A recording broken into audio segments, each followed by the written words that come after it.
How to use the transfer machine to help move the patient. Make the patient sit up on the bed.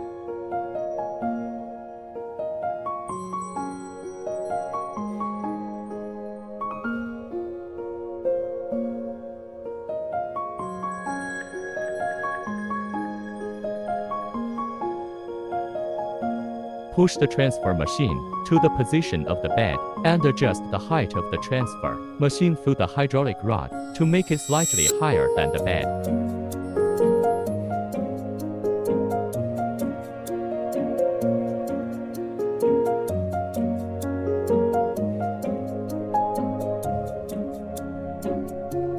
Lock the patient in the seat of the transfer machine. Fasten the buckle.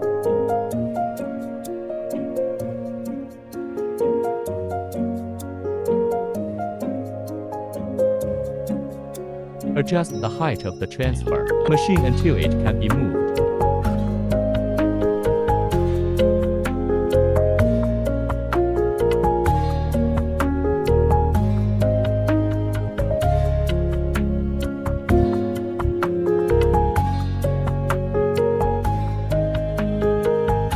Push the patient to the destination. Adjust the height of the transfer machine and make the patient sit down steadily.